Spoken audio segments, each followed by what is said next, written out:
Hi, you guys. My name is Kayla, and today, you and me, yes, you and me, are going to learn about the joys of Heidegger, and hopefully, I can answer these three questions along the way. What role did Heidegger want the German university to play in the overcoming in nihilism and the revitalization of the German nation? How will the faculty and students be trained or adapted to this task? What are the connections between Heidegger's philosophy and his goals as rector of the University of Freiburg? Now, to fully understand Heidegger, I have to ask you this question. What is being? What is being? You see, to Heidegger, the old philosophers of Greek, such as Plato, never fully answered the question. To him, it was basically like Plato had a book about being, and he skimmed it, didn't really read it, probably spark-noted it, and then said, well, being is about a god or eternalness. And Heidegger was just perplexed. He was like, no, Plato, you never actually sat down and read the book about being. You never actually told us what is being. What is this question? What is being? You didn't read it. What is it? And this is what Heidegger was trying to figure out most of his career. So, to tackle this issue, Heidegger wrote A Being in Time in 1927. However, the book didn't really turn out the way he wanted it to. You see, Heidegger only wrote the first part of the book. He never really did the second half. Because of this dependence upon metaphysics, Heidegger wasn't able to finish Being in Time as he had intended. This failure of Being in Time thus made clear to him that the destruction of metaphysics would have to precede and not follow the explicit confrontation with the question of being. From a history of political philosophy. Heidegger stopped trying to answer the question, what is being, explicitly. However, on April 16th, Professor von Moellendorff came to Heidegger because he was fired. So he went to his friend Heidegger and he said, and I quote, Heidegger, now you must take over the rectorate. And Heidegger wasn't sure about this. He didn't really want it. He didn't have any experience. However, they voted him in. It was too late and he was stuck. However, Heidegger saw being a rector of the university as a great opportunity. Because for Heidegger, during this time, the Nazi Party was starting to flourish and become huge. So in nihilism, there are two sides, which are polar opposites. There is the brutal side, and there is the normal good side. During the Nazi Party, Heidegger saw that side as being the brutal side. And what he wanted to do was turn the party's brutal side into the good side of nihilism. So he thought that since he's going to be a rector of the university, he could train students to help the party along the way, because he felt like the leaders were pretty idiotic. So he wanted the students to, help the party become more towards the good side of nihilism instead of the bad side. And speaking of nihilism, and Heidegger recognized that the everything is permitted brutal way of nihilism was a major problem. So, as rector of the University of Freiburg, Heidegger kind of made some new rules to hopefully mold his students and pupils in the right direction, to the ultimate, basically. So, for Heidegger, because I'm going to read off of his rector, there were 3 things that a student must have.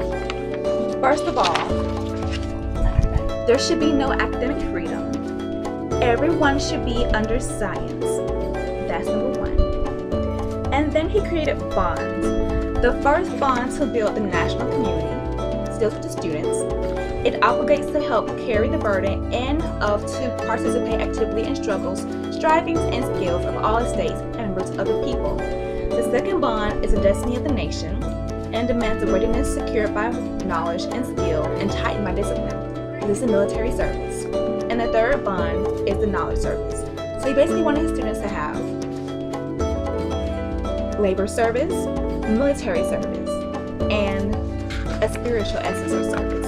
And speaking of spiritual essence of service, during his rhetoric, during his little speech, Heidegger really wanted the students and teachers to bring about the will. The will, referencing back, came from Hegel. Hegel was the first to write about the will, the creative conscience, the collective conscience, keep that in mind. And Heidegger really wanted the will of the students and the teachers to build the German nation.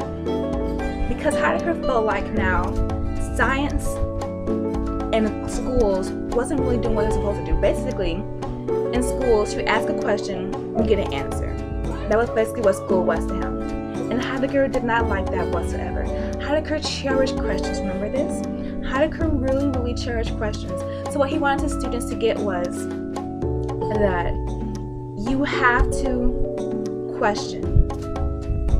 And the teachers have to help guide you to the answers, but not really answer it. It was mostly about questions, and the more you question what is the being, the better everything will be. Speaking of nihilism, again,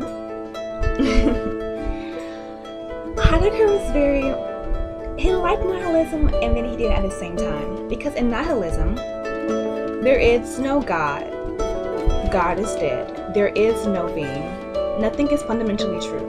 And everything is permitted. So Heidegger saw this going two ways. Either a very good way with one savior, God, or being, and everybody getting close to beings and getting close to what he wanted to be, or this very brutal, harsh, no God, no rules, no being kind of way. So Heidegger really wanted to go for the good side. So, as rector, he trained his students to follow, well, we shouldn't say train, these are people, but Heidegger felt like teachers are the ones who should be leading, should want to be teachers because just for simplicity reasons, not to have glory or not to crave power. They should be able to walk alone.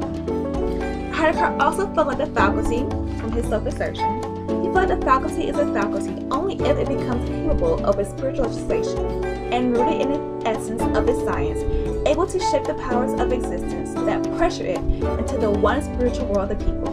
He felt the students, or the student body, of a certain department is a student body only if it places itself in the realm of the spiritual legislation from the start, and thus tears down departmental barriers and overcomes the stillness and falseness of superficial professional training. So basically, if we refer back to fascism, the students should give up themselves or their academic freedom to the teachers, and the teachers should be the ones leading the students into spiritual legislation, the knowledge, the military, or labor. So remember, students follow, teachers lead. And referencing back to fascism again in his speech, Heidegger also talks really much about the battle of community between the students and teachers. He felt like because of all the questioning that was going on, that the students and teachers should always butt heads, and that through always butting heads, that this will lead to something great. This will lead to the will of essence for the German university. If we go back into the fascist papers that we read a few days ago, the fascist proponents loved war because they felt like during war that is when the human essence was the most truest ways. So, was Heidegger representing fascism in this paper? Was Heidegger So, we're about to jump trains and go back, try to relate everything of the teachers and the students and fascism and Hegel all back into Heidegger's philosophy. Let's try. So, first, the main problem Heidegger was having was that people forgot to question what is being, because people already felt like, hey, Plato gave us the answer. It's God, eternalist. Well, no, that's not it. And because they forgot, people start to live very mundane lives in a they self. And a they self is basically when people stop questioning things and just live. So, however, when people break away from their they selves, when they experience something like a near-death experience, something very traumatic, where it shakes them to their core or their essence. And this causes a cognitive dissonance. This cognitive dissonance makes you challenge your they self life versus who you really are. And Heidegger views the cognitive dissonance basically as going three ways in modernity: Americanism, Marxism. And Heidegger saw modernity going in three ways: Americanism, Nazism, and not Darwinism, but Marxism. So, going on a new train, let's try to relate this student back to Heidegger's philosophy. So, Heidegger probably wanted to shake the students from their they selves and bring about or usher in a new era, or to help his students become a pre-God or a pre-supreme being, to get the German nation out of Nazism and modernity. However, we can see that did not work. Heidegger's students like Hannah Arendt became very, very popular. However, Heidegger himself did not become, well, he was popular. However, there is many questions about whether he was an active Nazi. We still don't know about this, but Heidegger does say that he has no regrets of the Nazi Party because he felt like the Nazi Party was a middle way to greatness. However, the Supreme God did not come to usher in the greatness for the Nazi Party, so it failed. However, in the end, I believe that Heidegger never really got his answer to the question, what is being? However, he did try to relate human beings, back to the Supreme Being, or God, at the end. Well, that's all for the video, and thank you so much for watching, and I hope anybody who's watching this has a really good day. And thank you for watching. Peace.